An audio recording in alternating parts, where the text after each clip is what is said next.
नमस्कार, मैं त्रिभुवन पार्थ आज आपके सामने इस विषय को रखने जा रहा हूं कि आज पूरा समाज हमारा बीमारियों की ओर ग्रसित हो रहा है, बीमारियों की ओर बढ़ता जा रहा है। बीमारियां अपने आगोश में हमारे पूरे समाज को ग्रसित कर रही हैं। इसलिए हमें सबसे पहले जरूरत है कि हम अपने आप को समझ नहीं रहे हैं, अपने मन की स्थिति को समझ नहीं रहे हैं, हम अपने शारीरिक स्थिति को समझ नहीं रहे हैं और हम अपने प्राकृतिक स्थिति को नहीं समझ रहे हैं। यही कारण है कि हम कम आयु में ही बीमार होकर के और मृत्यु को प्राप्त हो रहे हैं। सर्वप्रथम आज कार्य करने की शैली बदल चुकी है। आज शारीरिक श्रम बहुत कम हो रहा है, शारीरिक परिश्रम बहुत कम हो रहा है और मानसिक परिश्रम सबसे ज्यादा हो रहा है। इसलिए शरीर तो चल नहीं रहा है और हम रात दिन कार में या एसी ऑफिस में बैठकर काम कर रहे हैं। शारीरिक गतिविधियां एकदम से स्टॉप हो गई हैं। इसलिए शारीरिक गतिविधि के लिए हमें शरीर को बेहतर बनाने के लिए हमें सबसे पहले प्रतिदिन योगा करना जरूरी है। Yoga is power. योगा करने से हमारी नस नाड़ियां, हमारी मांसपेशियां, हमारा मन और तन दोनों तंदुरुस्त होता है, एक्टिव होता है। और जब शरीर हो या कोई भी गाड़ी हो या कोई भी विषय वस्तु हो, अगर उसका संचालन आप नहीं करते हैं, वह एक्टिव नहीं होता है तो उसमें जंग लग जाता है। उसी तरह से हमारे शरीर में बीमारियां लग जाती हैं। बीमारियों का कारण क्या है? हर व्यक्ति चाह रहा है कि आज हम क्या करें, केवल दवाई खा करके हम ठीक हो जाए। परंतु दवाई खा लेना ये कोई सोल्यूशन नहीं है। हमारे वैदिक शास्त्रों में कहा गया है, हमारे आयुर्वेद के सिद्धांत में कहा गया है कि सबसे पहले काउंसलिंग होना चाहिए। प्रथम नंबर 1 पे काउंसलिंग होना चाहिए। काउंसलिंग यानी अपने प्रकृति को समझे, मेरा मन स्थिति क्या है, मेरा शारीरिक स्थिति क्या है, इसको समझना जरूरी है। प्राकृतिक स्थिति क्या है, पर्यावरण का स्थिति क्या है, इसको समझना जरूरी है और उसके अनुकूल ही खान पान रहन सहन जीवन यापन जरूरी है।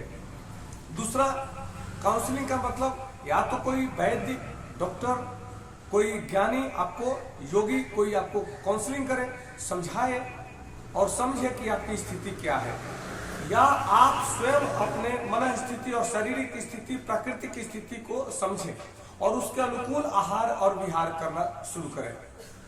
दूसरा नंबर है कि मन स्थिति के बाद आपको होना चाहिए कि आप फिजिकल और मेंटल आप कितना स्वस्थ हैं, क्या चाहते हैं, क्या आपके साथ हो रहा है और कैसे आप प्रकृति को और समाज को और अपने समय को आप फेस कर रहे हैं, इस पर ध्यान देना जरूरी है।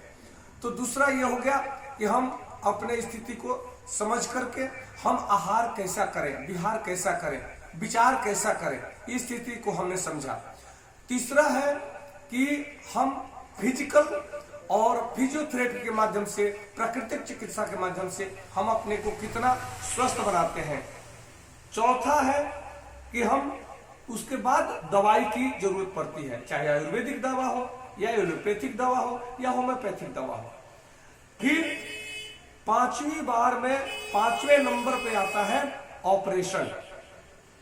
अब कुछ भी होता है, व्यक्ति कहता है यार पैसा लग जाए लेकिन ऑपरेशन करा लो ठीक हो जाएंगे। ऑपरेशन सोल्यूशन नहीं है।